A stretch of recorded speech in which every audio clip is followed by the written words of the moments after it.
आज मेरे पास अमुक अव्यवस्था है, कल ऐसा हो सकता है कि तुम भारी से भारी सृष्टि की व्यवस्था करने वाले बन जाओ। क्या चाहिए? निहाल हो जाओगे, निहाल हो जाओगे। कहते अब कृत्य कृत्य भयो, निहाल हो जाओगे। ये सबकी समझ में नहीं आएगा, ये आगे की बातें हैं। हमें तो लगता है कि सबको सत्संग सुनना चाहिए, भगवत प्राप्ति के लिए ही नहीं, समाज में जीने के लिए भी सत्संग की आवश्यकता है।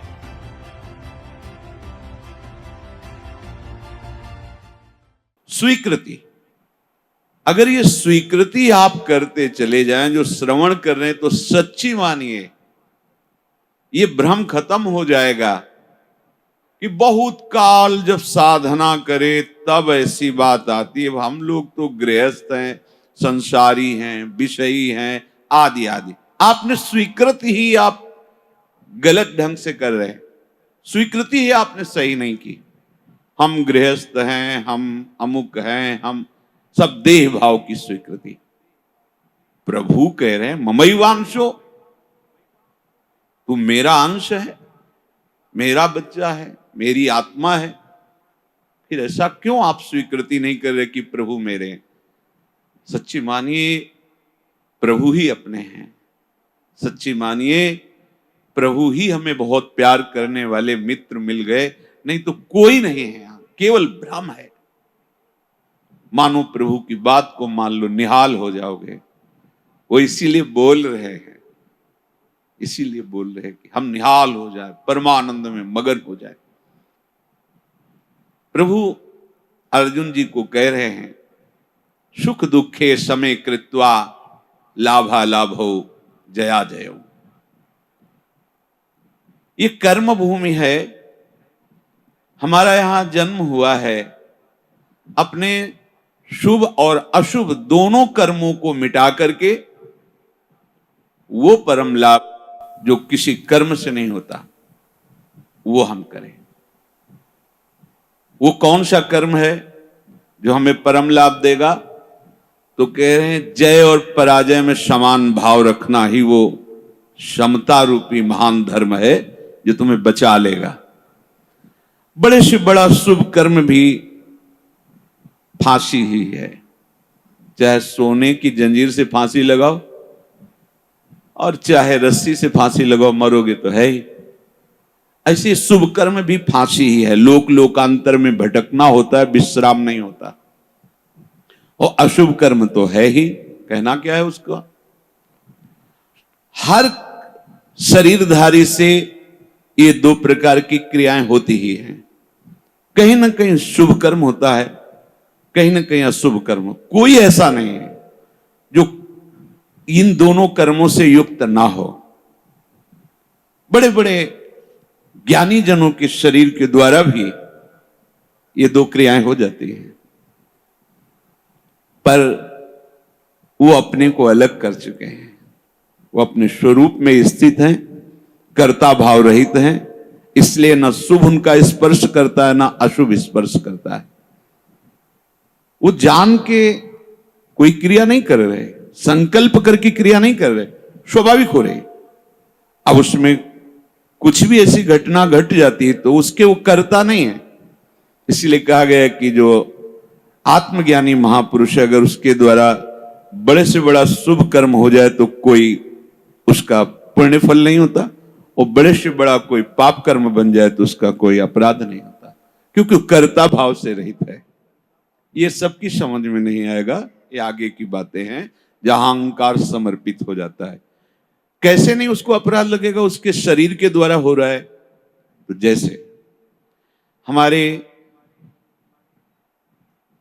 इस प्रदेश में जितने भी प्राणी वास करते हैं, फिर देश में, फिर हमारे विश्व में, तो हम एक प्रदेश से लेते हैं, कितना अशुभ कर्म होता है और कितना शुभ कर्म होता है।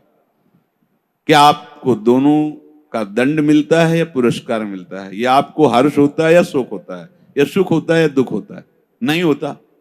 क्यों नहीं होता? क्योंकि हमारा संबंध नहीं। हो तो रहा है, शुभ अशुभ कर्म हो रहा है प्रदेश में, देश में, क्योंकि कोई भी शरीरधारी कर्म किए बिना रह नहीं सकता। और जो शास्त्र सम्मत कर्म करते हैं वो भगवत मार्ग के पथिक होते हैं। वो साधारण उनकी गणना नहीं आती शुभ अशुभ में, वो तो भगवत धर्म का पालन करने वाले होते हैं। वो तो महात्मा होते हैं, भक्त जन होते हैं, प्रेमी जन होते हैं। वो त्रिगुणातीत अवस्था की तरफ उनकी गति होती है। पर साधारण प्राणी प्रायः क्रिया किए बिना रह नहीं सकता। क्रिया होती है, और क्रिया जब अहम से होती है तो कहीं ना कहीं लाभ बुद्धि, सुख बुद्धि होती है। इसके कारण वो ये समझ नहीं पाता है कि धर्म है कि अधर्म है, और बढ़ता चला जाता है। कहीं खूब पापाचरण होते हैं, कभी कोई संयोग बन गया तो पुण्याचरण भी होते हैं। लेकिन आपको क्या फर्क पड़ता है? पूरे विश्व में दोनों प्रकार के कर्म हो रहे हैं, आपको क्या फर्क पड़ता है? कुछ नहीं। क्यों? क्योंकि उसका हमारा कोई संबंध ही नहीं है। समझ लीजिए। तो ऐसे ही विश्व का एक ये नमूना है, स्थूल शरीर, सूक्ष्म शरीर और कारण शरीर। जो भगवत तत्व के ज्ञाता महापुरुष जन होते हैं, बिल्कुल जैसे तुम्हारा प्रदेश के शुभ अशुभ कर्म से कोई संबंध ना होने के कारण न हर्ष है, न शोक है, न दंड है, न पुरस्कार है, ऐसे ही इस शरीर के द्वारा हुए शुभ अशुभ कर्म उसे बांध नहीं सकते। जिसने अपने स्वरूप को अलग करके इनसे संबंध त्याग कर दिया है। हमें हर्ष शोक दूसरे की क्रियाओं से इसलिए नहीं होता कि हमारा संबंध नहीं। ठीक ऐसे ही शरीर से जब ज्ञान प्राप्त हो जाता है, बिल्कुल जैसे भगवान ने कहा कि पुराना वस्त्र त्याग कर नए वस्त्र को धारण करते। सांप ने केचुल छोड़ दी, कोई संबंध नहीं। पुराना वस्त्र फेंक दिया, उसे कोई जला दे, कोई कुछ करे, कोई संबंध नहीं। वो उत्तम जगह में रखा जाए या अधम जगह में, कोई संपर्क नहीं रहता। ये देहाभिमान होने के कारण, देह भाव होने के कारण हमें अपने कर्मों का भोग भोगना पड़ता है।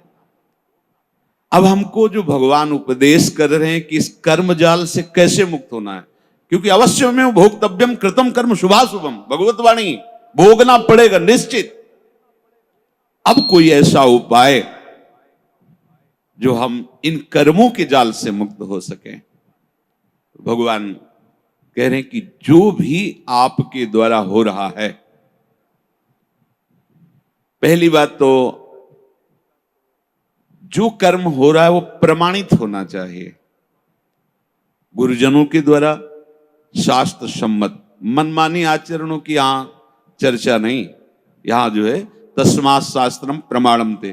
आपका कोई भी कार्य बिना प्रमाण वाला नहीं होना चाहिए, मनमानी नहीं होना चाहिए। उसका प्रमाण किसी संत ने कहा है, आचार्य ने कहा है, गुरुदेव ने कहा है, भक्तों ने ऐसा कहा है, ऐसा हमारे बुजुर्गों ने कहा है, यह प्रमाणित होना चाहिए। अब उस कर्म का अनुष्ठान करते समय हमारे हृदय में लाभ की विशेष आकांक्षा होती है, उस कर्म की सफलता की विशेष आकांक्षा होती है। अगर आप प्रभु की इस वाणी को नहीं मानेंगे तो बहुत धोखा हो जाएगा हमसे, बहुत गलती हो जाएगी। जैसे जिसको लगता हो कि ये सुख दुख समय कृत्वा लाभा लाभो जया जयो, ये तो केवल विरक्तों के लिए भगवान कह रहे हैं, ऐसा नहीं। देखो सबको लाभ इसमें है। एक विद्यार्थी है, वो विद्या अध्ययन करता है पास होने के लिए, पूरा प्रयास करता है। किसी कारणों से, खेल में ज्यादा बुद्धि होने से, प्रमाद बुद्धि होने से, या प्रयासरत है उतना मानसिक प्रबलता ना होने से चूक हो गई, उत्तर नहीं दे पाया और परीक्षा में फेल हो गया। अब ये सूत्र उसको पता नहीं है, न घर वालों को पता है। अब उसे बोलते हैं कि इतना रुपया लगाया, इतनी फीस भरी और तू फेल हो गया। मानसिक उसके ऊपर दबाव डालते हैं। वो शास्त्र ज्ञान से रहित, विवेक रहित बालक विचार करता है, घर वाले भी असंतुष्ट हैं और पास भी नहीं हो पाया, अब क्या करे? बोले मर जाना अच्छा है। देखो कई ऐसी घटनाएं सुनने को मिलती कि अमुक विद्यार्थी फेल हुआ तो उसने आत्महत्या कर ली। ये क्यों हुआ? ये विवेक ना होने के कारण। ठीक है, इस बार फेल हुए हैं तो अगली बार हम प्रयास करें जहां हमारी कमी रही। अगली बार भी फेल होते हैं तो केवल पढ़ करके विद्या या अध्ययन करके ही जीवन रखना होता है क्या? अगर विद्या नहीं है तो वो जीवन नहीं है। अरे भाई, ऐसा नहीं है। जीवन नष्ट करने का अधिकार तुम्हारा नहीं। किसी कार्य में असफलता होने पर अगर हम अपने जीवन को नष्ट कर देते थे तो बहुत बड़ा अपराध बन गया, बहुत बड़ी दुर्गति का कारण बन गया। हमें जो अवसर मिला था उन्नति का, हम अवनति में बदल दिया, बहुत बड़ी हमारी पराजय हो गई। इसलिए ये क्षमता आना अति आवश्यक है। हमें तो लगता है कि सबको सत्संग सुनना चाहिए, भगवत प्राप्ति के लिए ही नहीं, समाज में जीने के लिए भी सत्संग की आवश्यकता है। आसुरी बुद्धि पशुता का नाश करने के लिए सत्संग समर्थ है।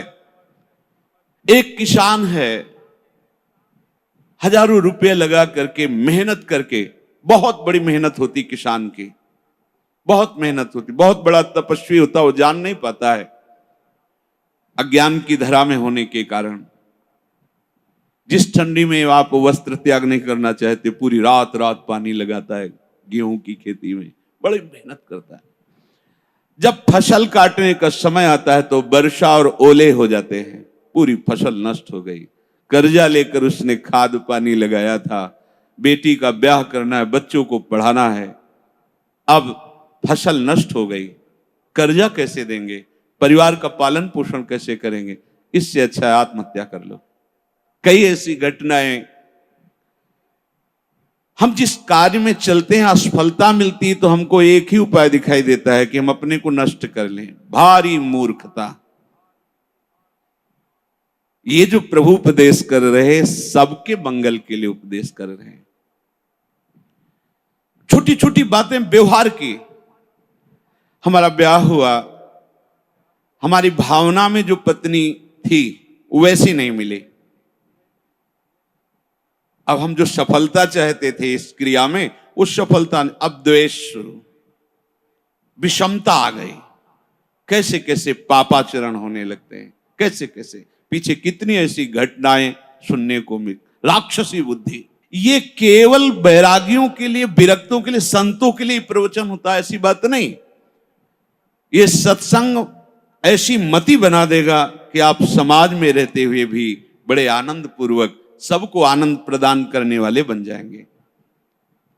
ये जो जय और पराजय का, लाभ और हानि का, सुख और दुख का हमारे ऊपर प्रभाव पड़ता है, जब तक हम नाम जप करके अपनी बुद्धि को पवित्र करके समता में नहीं लाएंगे, तब तक बात बनने वाली नहीं।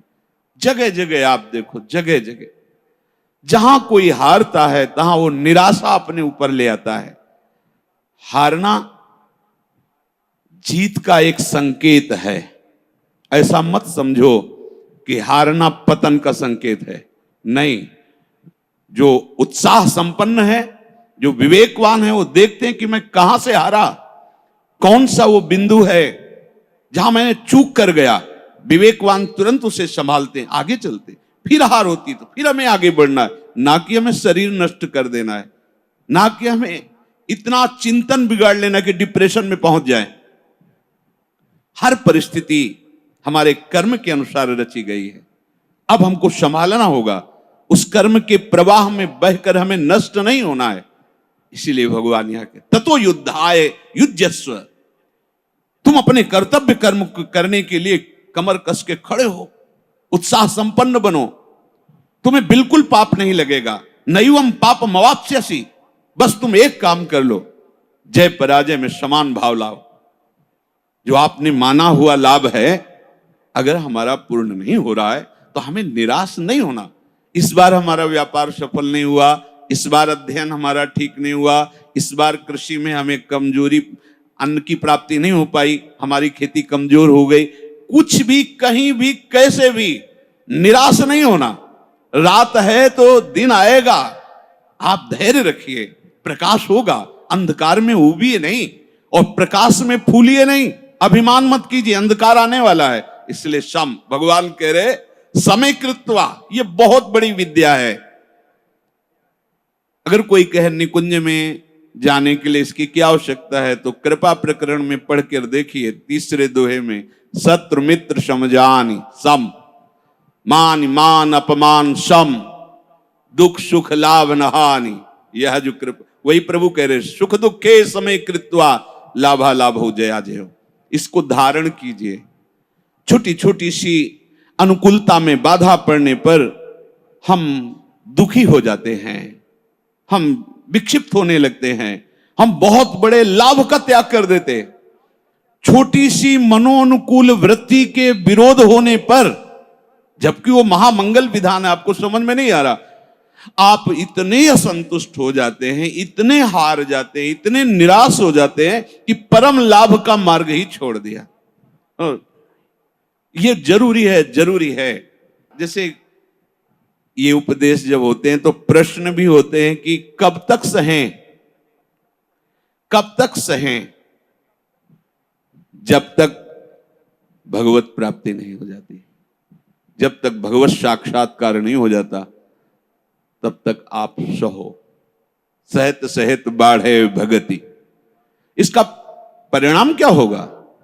हम तो बड़ा दुख सह रहे हैं, अपमान सह रहे हैं, विषमता सह रहे हैं, इसका परिणाम क्या होगा? भगवान कह रहे बिल्कुल निश्चिंत रहो, महाभय से तुम्हारी रक्षा निश्चित यही कर लेगा। समता, किसी के आशीर्वाद की जरूरत नहीं है। ऐसा ते विहिता सांख्ये बुद्धिर्योगे त्विमां शृणु बुद्ध्या युक्तो यया पार्थ कर्म बंधम प्रहास्यसि संतुष्टायेन केनवा। ये कला सीखनी पड़ेगी, ये कला स्वीकृति करनी पड़ेगी, नहीं आप आगे परमार्थ में नहीं बढ़ पाएंगे। हर तरह से अपने को प्रसन्न रखने की चेष्टा रखो, विवेक के द्वारा, किसी वस्तु व्यक्ति स्थान के द्वारा प्रसन्न करने की नहीं, आंतरिक विवेक के द्वारा, बाह्य कोई साधन नहीं। इसके लिए कैसी भी परिस्थिति हो, यदि आपने प्रभु को स्वीकार किया है तो आप प्रसन्न रह सकते हो, क्योंकि हमारे प्रभु विद्या के समुद्र हैं, ज्ञान के समुद्र हैं, प्रेम के समुद्र हैं, ईश्वर के। क्या चाहिए? बिना पढ़े समस्त विद्या प्रकाशित हो जाती है। ब्रह्मा जी किस स्कूल में गए थे? चारों वेद स्वतः स्फुरित हो रहे। किसके संकल्प से? भगवान के संकल्प से। समस्त सृष्टि की जितनी भी कलाएं हैं सब ब्रह्मा जी से तो प्रकट हुई हैं। कहां सीखा ब्रह्मा जी ने? प्रभु के संकल्प से। वही तुम्हारे भी हृदय में संकल्प जागृत हो जाएगा। मूकम करोति वाचालम पंगुम लंघयते गिरिम यत् कृपा तमहम वंदे परमानंद माधवम। आज मेरे पास अमुक अव्यवस्था है, कल ऐसा हो सकता है कि तुम भारी से भारी सृष्टि की व्यवस्था करने वाले बन जाओ, क्योंकि तुम्हारा स्वामी अनंत ईश्वर संपन्न है। इस बात को लेकर के वो इस समता को धारण कर सकता है। अगर इतने बड़े प्रभु का सहारा नहीं है, फिर सहेगा किससे? ये सहने की सामर्थ्य सिर्फ हरि के चरणारविंद के आश्रय से आती है, भरोसे से आती है। ठीक है, आज हमारा मन ठीक नहीं है, लेकिन जिस दिन मन चोर देखेंगे ना, उस दिन निहाल हो जाएंगे। ठीक है, आज हमारी ऐसी परिस्थिति, जिस दिन वो देखेंगे ना, हम निहाल हो जाएंगे। देखो ना, कई कई दिन केवल तुलसी दल का भोग लगता है, लेकिन ना अन्य आश्रय है, ना अन्य भरोसा है श्री सुदामा जी को, है केवल कृष्ण प्यारे का। और वो भी कुछ लेने के लिए भरोसा नहीं, केवल विशुद्ध प्यार है। तो जैसी द्वारिकापुरी वैसी सुदामापुरी खड़ी कर दी। संतोष अगर किसी को हो सकता है तो प्रभु को लेकर के होगा। ध्यान रखना, अगर प्रभु का आशा भरोसा नहीं तो आप नहीं। क्या आप पास होते चले गए और भगवत भरोसा नहीं है? माना कोई बहुत बढ़िया नौकरी मिल गई और आपके आचरण भ्रष्ट है, तो क्या आप शांत हो जाएंगे? क्या आपका हृदय शीतल रहेगा? क्या आपका मन प्रसन्न रहेगा? नहीं। नाना प्रकार की भोग सामग्रियां और सम्राट पद, दुनिया का ऐश्वर्य मिल जाए, पर हरि चरणों से संबंध नहीं है तो विश्राम नहीं मिल सकता। तब लगी कुशल न जीव कहूं, सपने हूं मन विश्राम, जब लगी भजत न राम को शोक धाम तज काम। इसलिए ये सूत्र हृदय में धारण ही करो कि तुम्हें सहना है। सहनशील ही समता को धारण कर सकता है। कभी अपमान की परिस्थिति हो सकती, कभी मान की परिस्थिति हो, कभी सुख की, कभी दुख की, कभी लाभ की, कभी हानि की। अगर हमारे हृदय में भगवद आश्रय और नाम जब चल रहा है तो बड़ी से बड़ी हानि में भी आपको शोक नहीं होगा, दुख नहीं होगा। बात समझ लीजिए। अपने को पता है कि मेरे प्रभु के चरणों को महालक्ष्मी सहलाती रहती है। हमारे पास वस्त्र भी नहीं, भोजन भी नहीं, वास भी नहीं है, पर मुझे पता है मेरा मालिक कैसा है। अपार ऐश्वर्य का स्वामी है।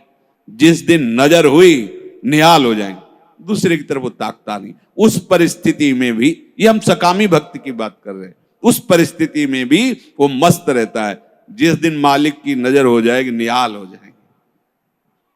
अगर प्रभु का भरोसा नहीं है तो ये कोई भी बात धारण नहीं होगी, क्योंकि संसार के प्रवाह में तुम बहते चले जाओगे। टिकने के लिए तो कुछ होना चाहिए ना।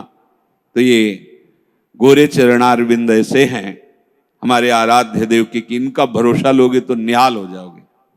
निश्चित हर कदम आपका विश्वास प्रबल होता चला जाएगा। कैसे तुम्हें बताएं, लोगों को लगता है कि जितनी सांसारिक चेष्टाएं हैं, अगर ऐसा नहीं होगा तो ऐसा नहीं हो सकता। आप सच्ची समझो, केवल उनकी मुस्कुराहट से अनंत ब्रह्मांडों को रचने वाली माया प्रकट हुई, किसी दूसरे का सहयोग नहीं है। सच्ची वालों, वो क्या नहीं कर सकते। गरुड़ जी महाराज बड़े बड़े हजार हजार फण वाले सर्पों को ऐसे चीर के खा जाते हैं, और उनकी नजर हो जाए तो सांप का बच्चा गरुड़ को लील जाएगा। सांप का बच्चा गरुड़ को लील जाएगा। उनकी नजर हो जाए, अपार सामर्थ्यशाली मेरे हरि। अगर इनका भरोसा नहीं तो फिर आप ये धारण नहीं कर पाओगे। कौन सा ज्ञान ऐसा है जो हरि चरणों का आश्रय लेने वाले के हृदय में स्फुरित ना हो जाता हो। यह तो एक निमित्त मात्र होता है।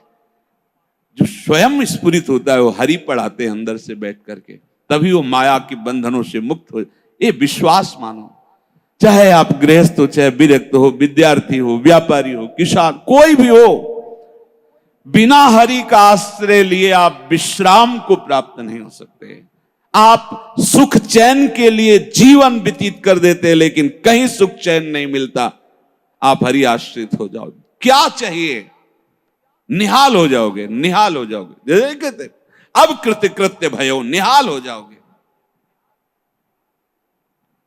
आज तक कोई ऐसा उदाहरण नहीं हुआ कि प्रभु का आश्रय लिया हो और वो ये विचार करके कहे कि धोखा हो गया, हमारा जीवन व्यर्थ चला गया।